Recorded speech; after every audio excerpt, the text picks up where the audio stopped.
Item ಯಾವುದೇ ಇರಲಿ try ಮಾಡಿ ಆಚಿ ಚಿಕನ್ ಮಸಾಲಾ. ಆಚಿ ಚಿಕನ್ ಮಸಾಲಾ. ಇಂದು ಒಂದು ನೀವು ಈ ಹೋರಾಟನ SR ವ್ಯಾಲ್ಯೂ ಕರ್ನಾಟಕದಂತೆ ರೈಸ್ ಆದಾಗ ತಾಳಪ್ಪ ನಾನು ರೆಡ್ ಝೋನ್ ಮಾಡ್ಬಿಟ್ಟಿದ್ದೀನಿ, ನಾಳೆ ದಿನ ಅವ್ರಿಗೆ ತೊಂದರೆ ಆಯ್ತಿದೆ ಅಂತ SR ವ್ಯಾಲ್ಯೂ ಜಾಸ್ತಿ ಮಾಡಿಸಿದ್ರ?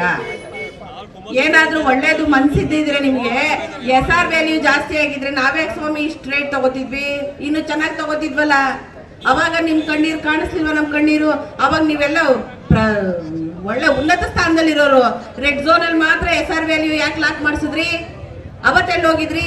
ಇಲ್ಲಿ ಇರ್ತಕ್ಕಂಥ ಎಲ್ಲ ರೈತರ ಬಾಂಧವರ ಪರವಾಗಿ ಮಾತಾಡ್ತಾ ಇರ್ತಕ್ಕಂಥದ್ದು. ನೆನ್ನೆ ಬೆಳಗ್ಗೆ ಕುಮಾರಣ್ಣ ಹೇಳ್ತಾರೆ ಬಿರಿಯಾನಿ ಮಾಡ್ಕೊಂಡು ಎಂಡ ಕುಡ್ಕೊಂಡಿದ್ದಾರೆ ಅಂತ ಹೇಳಿ. ಸ್ವಾಮಿ, ಮಜ್ಜಿಗೆ ಕುಡಿತಾ ಇರೋದು, ಎಂಡ ಅಲ್ಲ, ಇದು ಮಜ್ಜಿಗೆ.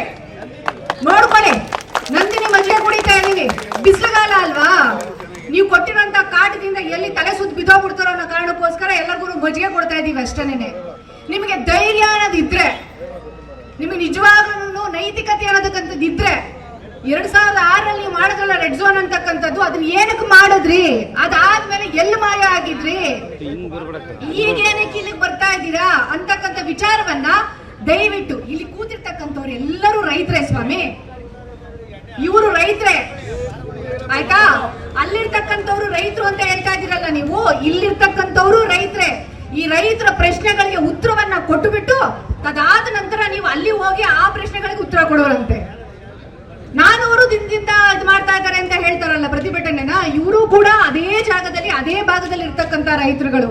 ಸ್ವಾಮಿ, ನೀವು ಕೇತಗನಹಳ್ಳಿ ಹತ್ರ ಫಾರ್ಮ್ ಹೌಸ್ ಮಾಡ್ಕೊಂಡಿದ್ದೀರಲ್ಲ, ಇಲ್ಲಿರ್ತಕ್ಕಂಥ ಈ ಹೊಸೂರ್ ಹತ್ರ ಇರ್ತಕ್ಕಂಥ ನಿಮ್ ಜಮೀನ್ ಇದೆಯಲ್ಲ, ಎಕರೆ ಗಟ್ಲೆ ಬೇನಾಮಿ ಎಷ್ಟು ಮಾಡ್ಕೊಂಡಿದಿರೋ ಗೊತ್ತಿಲ್ಲ, ಎಕರೆ ಗಟ್ಲೆ ಮಾಡ್ಕೊಂಡಿದ್ರಲ್ಲ ಜಮೀನು, ಅಲ್ಲಿ ಯಾಕೆ ನೀವು ಫಾರ್ಮ್ ಹೌಸ್ ಮಾಡ್ಲಿಲ್ಲ? ಯಾಕೆ? ಬೈರುಮಂಗ್ಲದ ನೀರ್ನ ಕುಡಿಯಕ್ಕಾಗಲ್ಲ ಅಂತನಾ? ಇಲ್ಲಿರ್ತಕ್ಕಂಥ ಜನಗಳು ಕುಡಿಲಿ, ನಾನ್ ಕುಡಿಯಲ್ಲ ಅನ್ನೋ ವಿಚಾರಕ್ಕ ಯಾಕೆ ಪಾಳು ಬಿಟ್ಟಿದ್ದೀರಾ? ಮತ್ತೆ ನಿಮ್ ಜಮೀನನ್ನ, ನಿಮ್ ಜಮೀನಲ್ಲಿ ಫಲವತ್ತವಾಗಿದೆಯಾ? ದಯವಿಟ್ಟು ಮೀಡಿಯಾದಲ್ಲಿ ತೋರಿಸ್ಬೇಕು ಕುಮಾರಣ್ಣ ಅವ್ರ ಜಮೀನು ಎಲ್ಲಿದೆ, ಯಾವ ರೀತಿ ಇದೆ ಅಂತ ಹೇಳಿ. ಮಾನ್ಯ ಕುಮಾರಸ್ವಾಮಿ ಅವರಿಗೆ ನಮ್ಮ ಮುಖ್ಯಮಂತ್ರಿಗಳಾಗಿರ್ತಕ್ಕಂಥ DK ಶಿವಕುಮಾರಣ್ಣ ಅವರು ಕರೀತಾರೆ, ಬನ್ನಿ ವಿಧಾನಸೌಧದಲ್ಲಿ ಕೂತ್ಕೊಂಡು ಮಾತಾಡೋಣ ಅಂತ ಹೇಳಿ. ಯಾಕೆಂದ್ರೆ ಅವ್ರ ಹತ್ರ ಪ್ರಶ್ನೆಗಳಿಗೆ ಉತ್ತರ ಇಲ್ವಲ್ಲ, ಆ ಕಾರಣದಿಂದಾಗಿ ಅವರು ಇದೊಂದು ನೆಪ ತಗೊಂಡು ಇಲ್ಲಿಗೆ ಬರ್ಬೇಕಷ್ಟೇನೆ. ಇದರಿಂದ ಸಾಧನೆ ಮಾಡ್ತಕ್ಕಂಥದ್ದು ಏನಿದೆ ಅಲ್ವಾ?